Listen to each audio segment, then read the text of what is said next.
Welcome to Amazing Americans, your source for authentic stories of inspiration, where we highlight motivating and amazing achievements by your fellow Americans.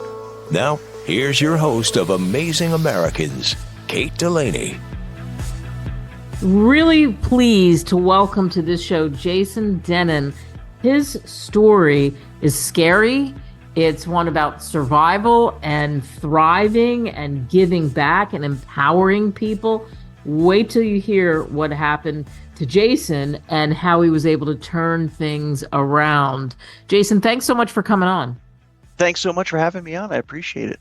So let's roll the clock back and tell me what happened. Let's tell the listeners, you were in a near fatal skydiving accident in Colorado. So what led to, first of all, you skydiving, and what happened?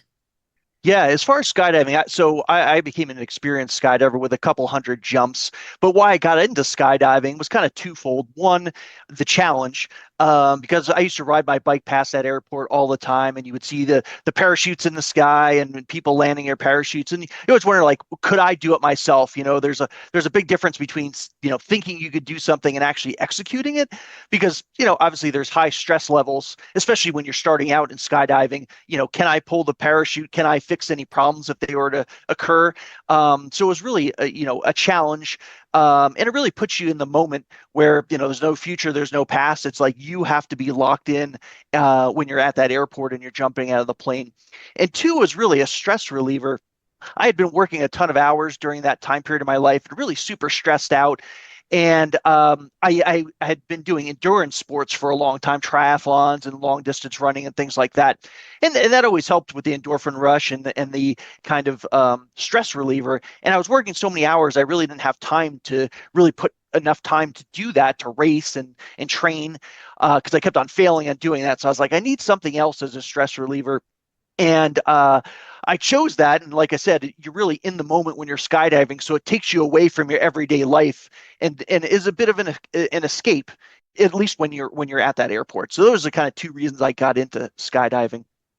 And so then what happened after all? So you liked skydiving, obviously, like you said, it replaced that adrenaline rush. Plus it was the stress reliever because of your job, and you were experienced. So what happened the day that it didn't work for you? Tell us about the accident.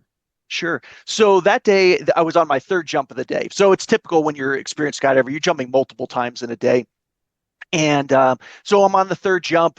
I jump out of the plane, my parachute deploys, everything's looking normal. And I'm coming in for a landing. And I'm about 150 feet off the ground, seeing a field ahead of me, grass field, where I've landed at, hundreds of times before.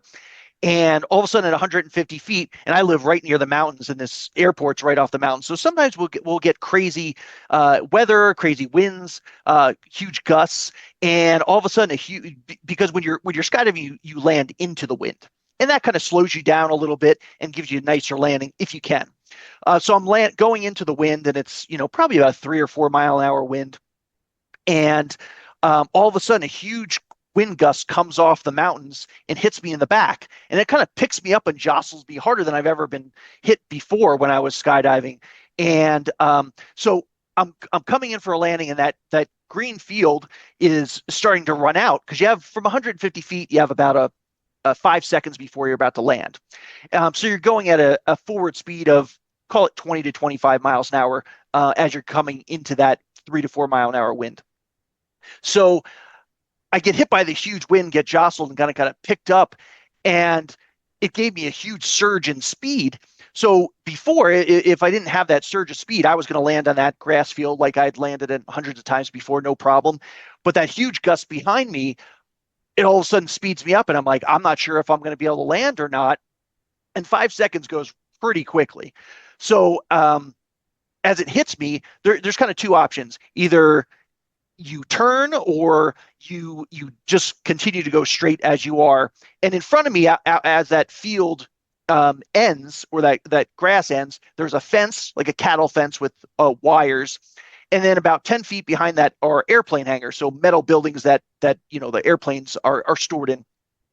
So with that 5 seconds, I'm like, I'm not sure I'm going to land on the grass, or it's going to take me too far. So if you do nothing, obviously you're hoping you're going to land before the fence and you're going to be okay. Turning is a bad option at 150 feet off the ground because with a parachute, the way it turns is you have two handles or toggles above your head, and if you pull either one, that creates a turn. It collapses the side of your parachute. Your parachute then dives towards the ground, and then it creates a turn. So if you're 2,000 feet off the ground and you do a turn and you lose 200 feet, well, then you're fine because you're way above the ground.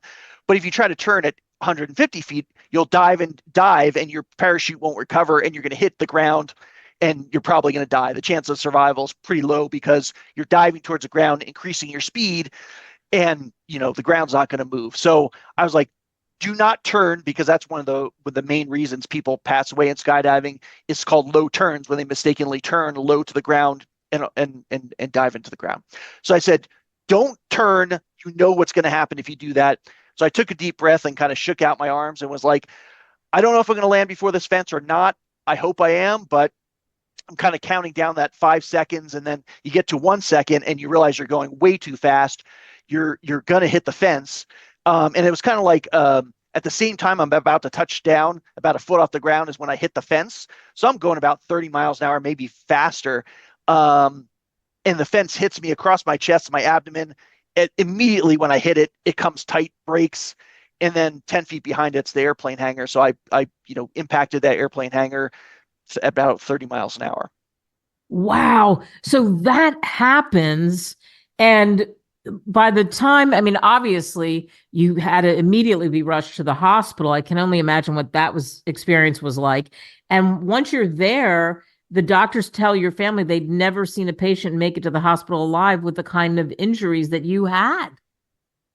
Yeah, and they told me that when I woke up, but they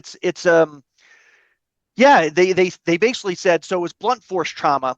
And when I hit the building, I hit the left side first, and 10 of my 12 ribs break, impact my heart, and my heart, it sits in called the pericardial sac. It breaks out of the sac, ends up on the right side of my chest. Wow. And they say the same thing can happen in car accidents when you have high impact to your chest, and they said, we've never performed this surgery. And this was a level 1 trauma center that kind of takes care of the worst accidents. They helicoptered me there to try to save my life. And the doctors say, I've never done this before because no one ever makes it alive. People die instantly when their heart moves that far across their chest because it disconnects. And so we never get a chance to ever do this surgery. And this was the first time. And so they were surprised, when they opened me up to we can't even believe this guy made it off the field alive, let alone the helicopter ride in and on the operating table for me to perform this surgery. So the doctor who knows how many heart surgeries they do, thousands upon thousands, and have something to compare it to. They're just like, I can't even believe I got to do this surgery. And one of the things the doctor said was, he said, I knew how to do the surgery because I saw it in medical school. It was in my textbooks. But from there, I remember what it looks like, and I knew how to perform it. I just had never done it before. So when somebody tells you that, it's you're kind of speechless. You're like, it's amazing, and you realize how blessed you are and what a miracle is that you're still alive. When someone tells you, the odds of you surviving was minimal, and so it's amazing. Yeah, and after they fixed your heart, how the story goes, as I understand, is they had to fix. You talked about those other bones. They had to fix 3 other organs and then fix 20 bones. How many surgeries and how long were you in the hospital? Yeah, I was in a hospital for 3.5 months. So after I get hurt, I don't know how many surgeries there were because I was in a coma for 8 days. They intubated me into a coma to keep me because all of my broken bones and organs. They didn't want me moving or using any energy to move, so they totally sedated me. When we come back on Amazing Americans, Jason has a different goal than the doctors, as he has a lot of time to think, lying motionless mostly in a hospital bed. Coming up on Amazing Americans. Stay tuned to Amazing Americans.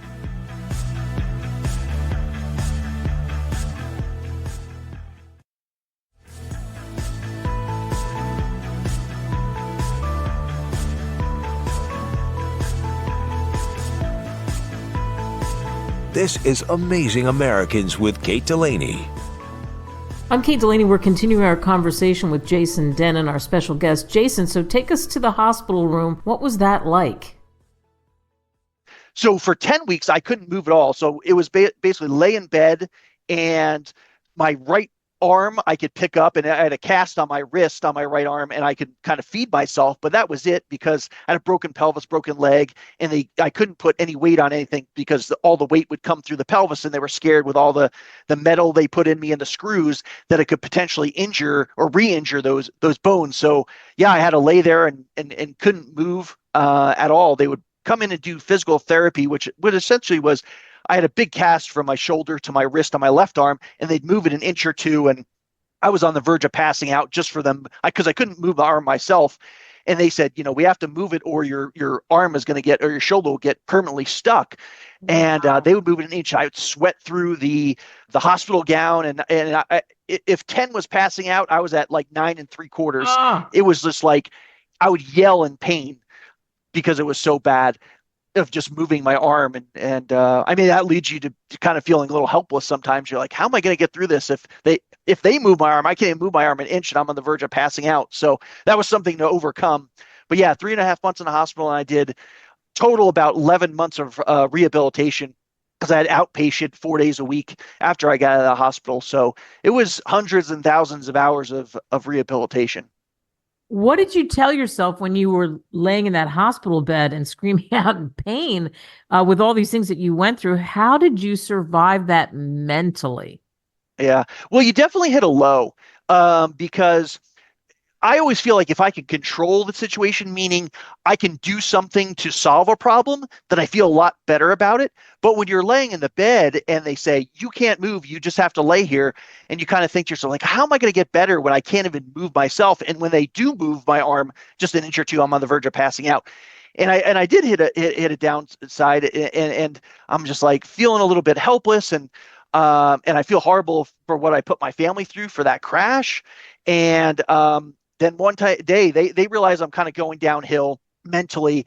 And so they send in a psychiatrist.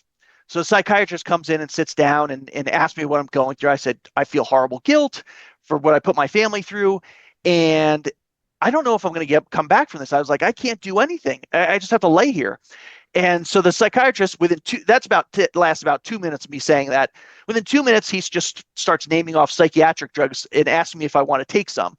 I was just like, should you be asking the patient whether I should be taking these drugs or not? I was like, I didn't go to medical school. I went to business school. And I realized he's giving me sort of an out, right? Because the 10 weeks of laying in that bed is the hardest thing I ever went through, but it was the best thing I ever went through because it made me lay there and think about my life. Because before that accident, I'm working way too many hours, not spending enough time with family and friends. And I know I'm kind of lost. I'm just kind of getting through every day with all this stress and all this work. And when you wake up from the coma, I never thought maybe I wish I made more money, or I wish I did another project at work. It was like I didn't spend enough time with your family and I missed out. And at least I have a second chance to correct this. And so I'm laying there and I'm kind of in that period of really grieving the way I went wrong in life. And so every day when you're laying there and can't move, that's all you're thinking of. So he was kind of giving me a way out to go, we'll give you these drugs. And I don't know what the drugs will be because I've never been on antidepressants or anything. And that's what he was naming off. And I kind of recognized them from TV commercials and what they were without having to ask. And I was just like, you know what? Laying in this bed and taking away job and other stresses is exactly what I needed to reassess how I had gone wrong in the last couple of years of life of putting people that meant the most to me aside to kind of just get through life. And I was just like, this is the perfect time to reassess my life and come out of this a better person than I was when I went in.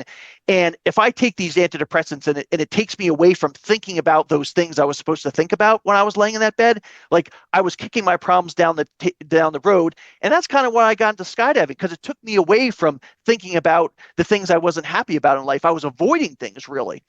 And I'm just like, no, this is the perfect time.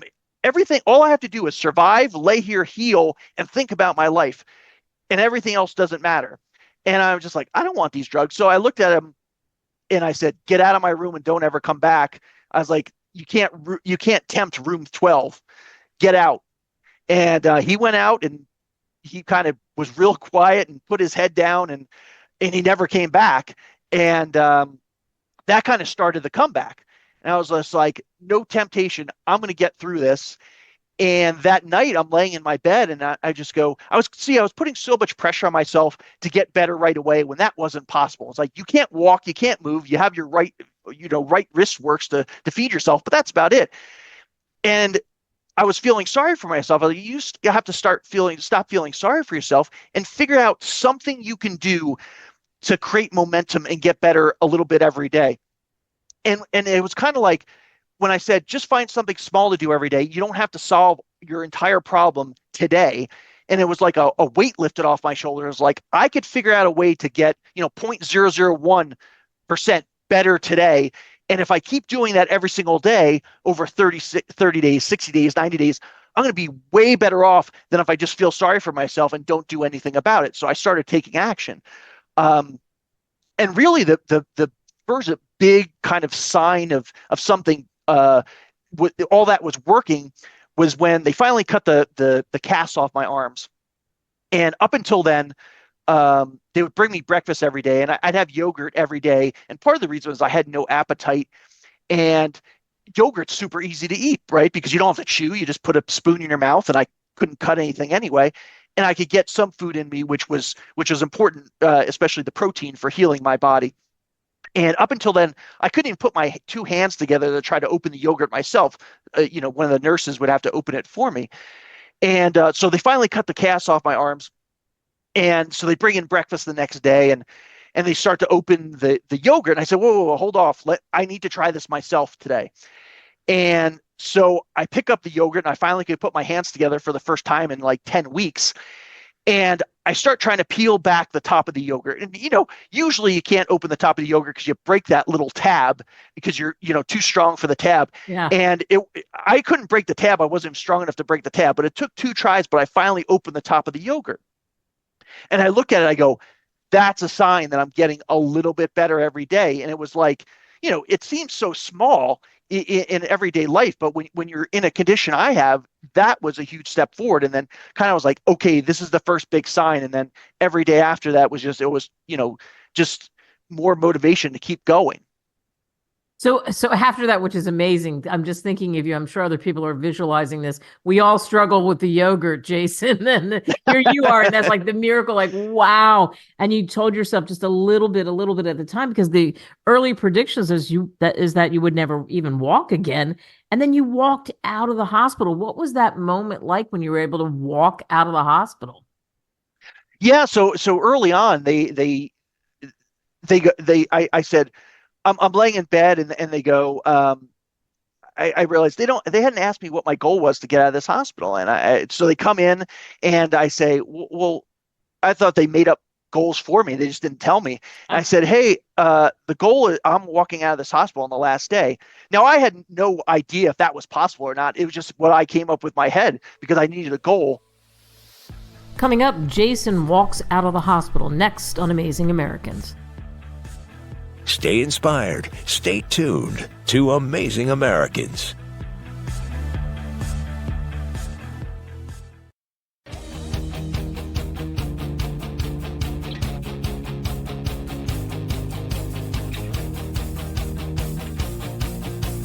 You're listening to Amazing Americans with Kate Delaney. I'm Kate Delaney here on Amazing Americans. Thanks so much for joining us with our special guest, Jason Dennen, who had a skydiving accident. The doctors were shocked he survived. And speaking of the doctors, Jason, they were convinced that you were not going to walk out of the hospital. What did they tell you was most likely what was going to happen when it was time for you to leave? You're going home in a wheelchair, and we're going to prepare you that way. There's no way you have enough time to figure out how to walk again. And looking back, I understand why they said that, because the first day in the rehab hospital, which was the 4th hospital I was in, they were trying to transfer you from my bed to a wheelchair. And when they did that, they said, Jason, we need you to sit up in your bed, and we'll show you how to move over to a wheelchair. I couldn't sit up. I wasn't strong enough to get my back off of the mattress. They said, okay, well, turn on your side and then that'll work too. I couldn't turn on my side. I wasn't strong enough. I was stuck on my back. And they basically had to, drag me out of the bed into the wheelchair. And then when they did that, they said, okay, why don't you try to wheel yourself to breakfast, which was, let's say, 100 yards away down the hall. And I start trying to move. And granted, the cast had only come off my arms probably about 3 days prior. And my arms were completely weakened. My own arm was stuck in a bent position. So I started trying to wheel the chair. I couldn't even wheel myself out of my room. So I couldn't even get 10 feet on that day one. So when you look back at it, you're like, well, yeah, they were probably absolutely right that you probably weren't going to walk out of the hospital. But I believed in it. And I kept on believing that was going to happen. And every day I was like that, just like that yogurt, I was like, find something to do every day. And then I was just like, push that wheelchair a little bit further every day because that's going to get you stronger. And I kept on doing exercises on my own outside of the rehab appointments. So every time they came in my room, they saw me doing some sort of exercise and make things up just to stay active. And so it comes up to the, getting x-rays about 4 weeks into the rehab hospital, because if I wasn't going to pass the x-rays, I couldn't put any weight on my legs. So I go get x-rays and the doctor's like, well, you're not fully healed, but we're going to let you put a little bit of weight on your legs because that'll help you heal faster. So they bring me back to the other hospital, and I'm starting to eat lunch because I took about half day to get those x-rays. So news comes quickly to my therapist, and she comes into the lunchroom. She goes, they said you're going to be able to try to put weight on your legs. I was like, yeah. She's like, you want to try walking today? And I said, no, can we walk like right now? I've been visualizing in my head what it's going to be to walk for the first time for weeks. I don't want to wait till the end of the day. What about now? And she said, sure. So she brings me into this rehab room. I'm completely by myself with my therapist because it's the lunch hour. No one's in there. And they said, all right, it's time. And they put my wheelchair between kind of two parallel bars to steady yourself if I needed to, and to catch me if I fell off balance.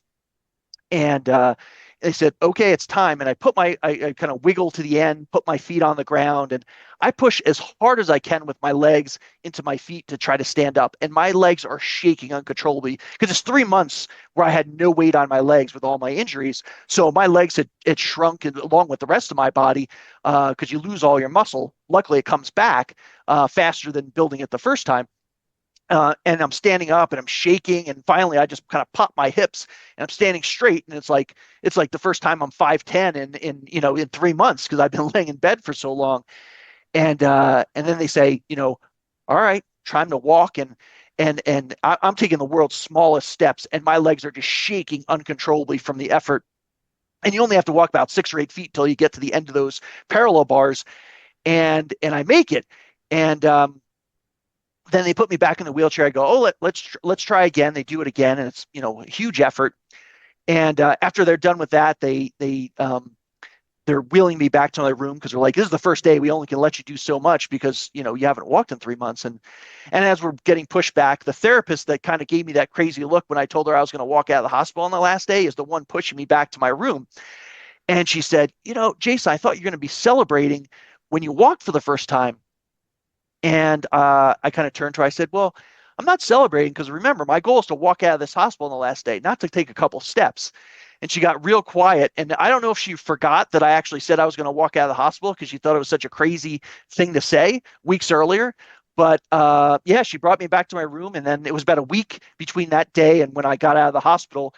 And that last day was just a quiet Saturday where there's not very many people in the rehab hospital. And they said, all right, it's time to go. And I stood up and put the crutches underneath my arms, and I walked all the way to the hospital and walked all the way to my car where my dad, was driving me home. And kind of the feeling was, there was no real celebration. I was just like, this is part of the journey.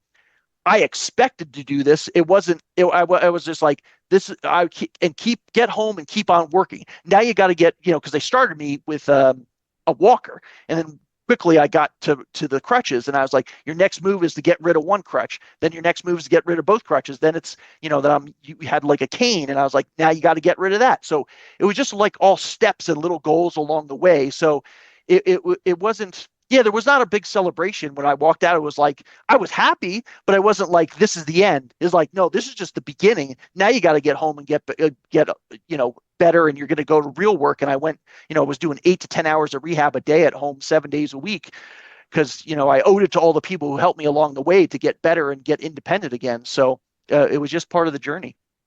Wow. I mean, what a story. So all of that happens. You work hard, you rehab, but you said to yourself in that hospital, I got to change my life. I'm not spending time with family. I'm missing out on so many things. I'm so stressed. Work, work, work, work, work. So what did you do as far as that's concerned? How'd you change? Well, I always say one of the best things is, and I said to my mom at the end, because my parents were with me at the hospital the entire 105 days I was there. I was like, Mom, one of the great things about this is I got to spend 105 days with you and Dad in a row. And I was like, how many, because my parents lived on the East Coast. And I was like, how many times I would have had to come and visit you to equal 105 days? I was like, that's kind of the silver lining of this accident. And I know I put them through a lot. So they were just like, well, you could have quit your job and just, moved in with us for 3 months and done it. But, it comes little by little. It's the prioritization of your life, meaning you have the things that you proclaim to be the most important, you need to put them in an important place because it's so easy. The people that love you the most get put on the sideline first when you're going through, whether it's work or something like that. I always say every day I wake up and I have a big scar that goes from my clavicle all the way up below my belly button where they open me up and put all the organs back. And it's a scar that'll never go away. But I love that scar because every day when I get dressed in the mirror, I see that scar and say, you know what happened when you got sucked into work and working too many hours and things like that, and you lost prioritization of life. You don't ever want to feel the way you felt when you were laying in that bed, regretting life when you woke up from that coma. And it's a daily reminder of that. So it's really little steps. It's like, taking little steps to go or making habits in the right direction. It's like, well, I calling my family more often because we do live far apart and it's easy to get separated and going, I haven't talked to them in a couple of days. Let me give them a call and just say hello. Because I thought of them a lot, even before the accident, but I didn't always call them as much as I should or spend time with them or get on, FaceTime or something like that and seeing them face to face. So it's all about creating that habit of going, this is what I feel like is important.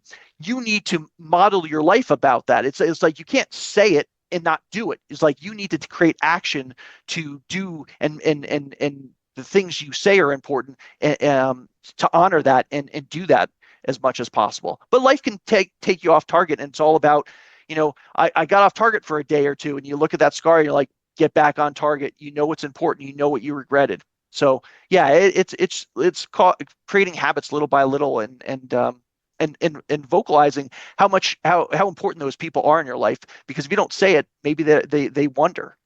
So I begin much better at vocalizing things and how I feel about people and how important they are to me.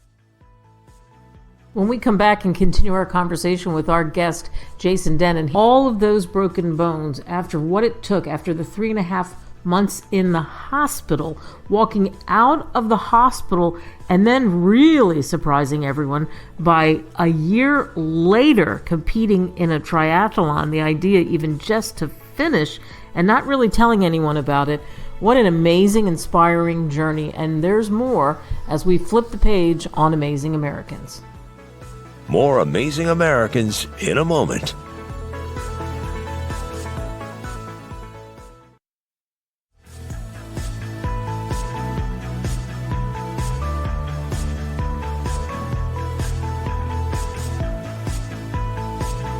This is Amazing Americans with Kate Delaney. And we're back on Amazing Americans with Jason Dennen. Jason, what was it that led you to decide you were going to race in a triathlon? That was going to be a goal. So I'm laying there at night in darkness. I'm like, I need to race again. Now, I never told anybody that because I was just like, you know what? I don't want to hear or have so many people look at me and pat me on the head. So yeah, you're going to do that. And like, no, I know what I'm going to do. And this is the direction. Now, the doctor, when he told me I was probably going to never run again, had no idea I was going to race in a triathlon, or did I tell them? So he could have crushed my dreams, but what he really did was just made me more motivated and determined to make them make his prediction wrong and do it. So, with running, it really started. I got cleared about 6 months after the accident to what they call run, and the doctor was like, "You're gonna try and run." I said, "Yeah," because he saw me limping around and my balance was terrible, and I was like, "Yeah, I'm gonna run as long as you say I'm not gonna break anything." He said, "If you want to."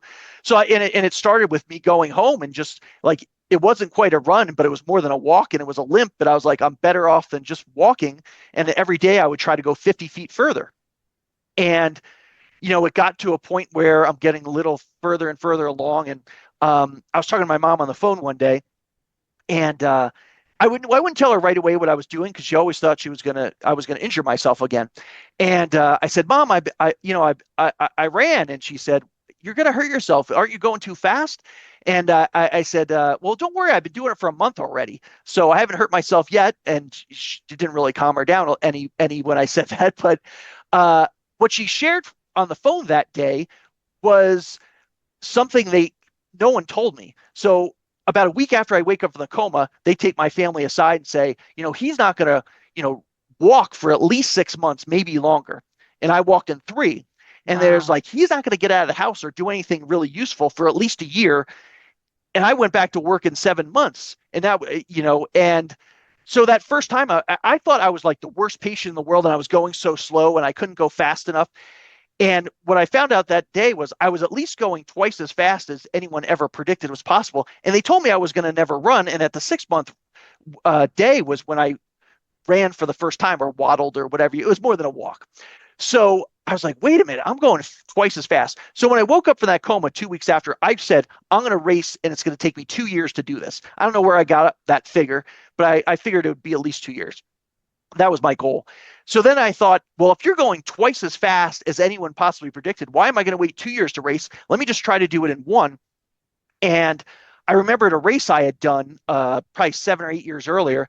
And I get home and I go on the computer. I was like logging on. I was like, when is it going to happen this year? And it happened to be one day short of the 1 year anniversary of the accident. So I'd be kind of obsessed with it. I signed up right away, and I had about 3 months to train because I had additional surgery 6 months after the accident where they had to re-break my arm with a hammer and chisel to knock out extra bone so my left arm could move again.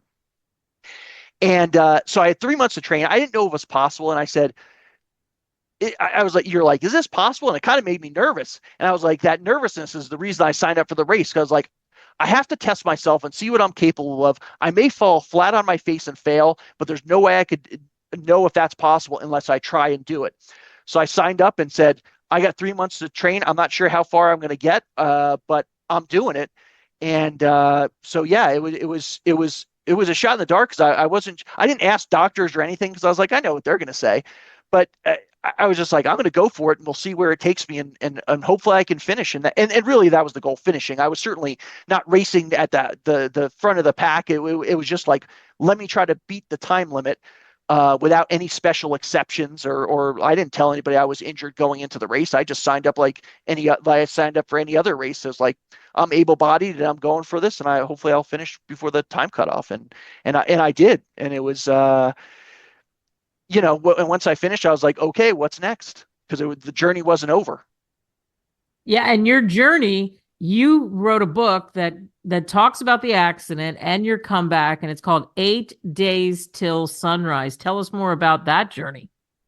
So as I'm laying in bed in the hospital, I'm thinking I was like, I get a second chance of life. What do you do with this? And how do I capitalize and do something for someone else? And that's kind of like in your mind of how you do this. And I thought at first, I was like, well, I guess I'll just go and speak to people and help people in need. And so I went and spoke at a church, and I get finished. And then afterwards, people were coming up and talking to me. And this guy comes up to me and says, I really like your message. And my friend's going through opioid addiction in a really terrible place. And I said, well, can I come and visit them and talk to them? And he said, well, they won't even open the door for me, let alone anyone else to come and talk to them. They're in a really bad place. And they said, do you have anything from your message that I could give them? And I had no intent of writing a book because I was like, I have no interest in writing a book about me for me.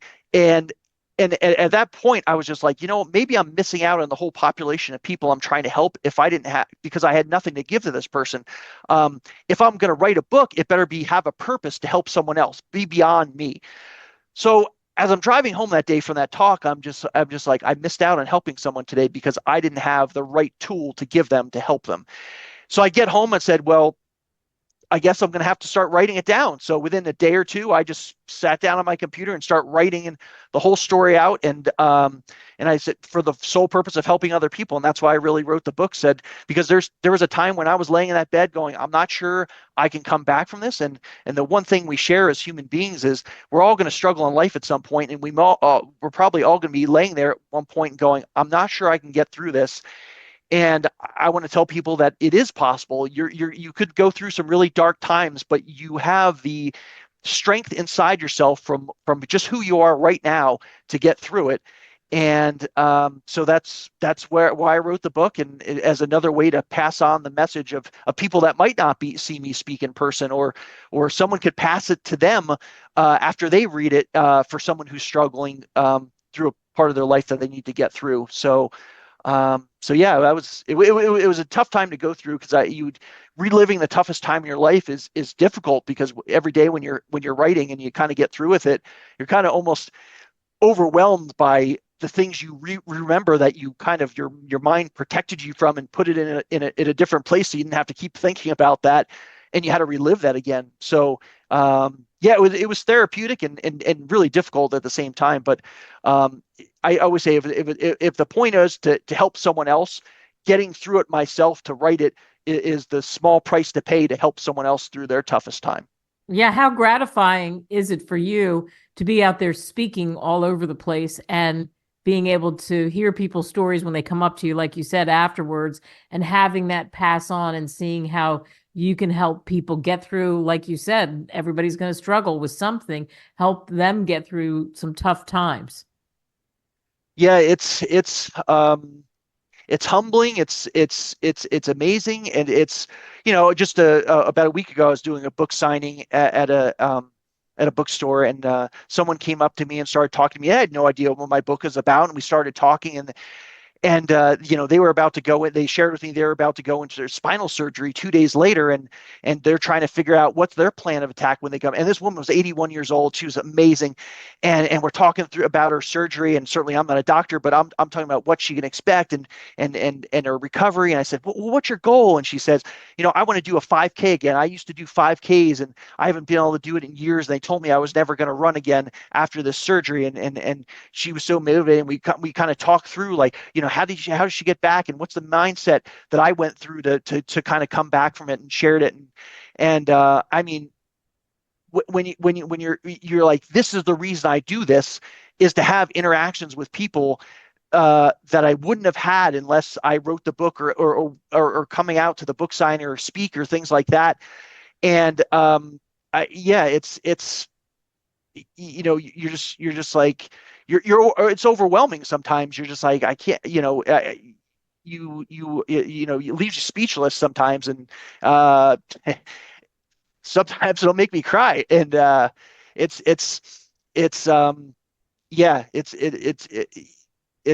takes, so obviously I can't find words for it right now. Yeah, it takes your breath away because of what you see happens. Yeah, absolutely. It does. And then it's like you get given a gift to survive again, and to do something else, and give you a new purpose in life. And I always say that the accident's the best thing that ever happened to me, because maybe I'd be in that same lost place unless I went through it. And I go, the accident's a gift, and when you're given a gift, it's up to you to decide what to do with the gift, either waste it or do something with it. And I'm reminded every day when I see that scar, I'm like, you have to use the gift that you were given through this miracle to help someone else. Jason Dennen, thank you so much for sharing your story. Thank you so much for having me on. To find out more about Jason, go to jasondennen.com. I'm Kate Delaney. We'll see you next time on another version of Amazing Americans. Thank you for joining us for another awesome episode of Amazing Americans. Be sure to join us right here at the same time next week for more great stories on Amazing Americans.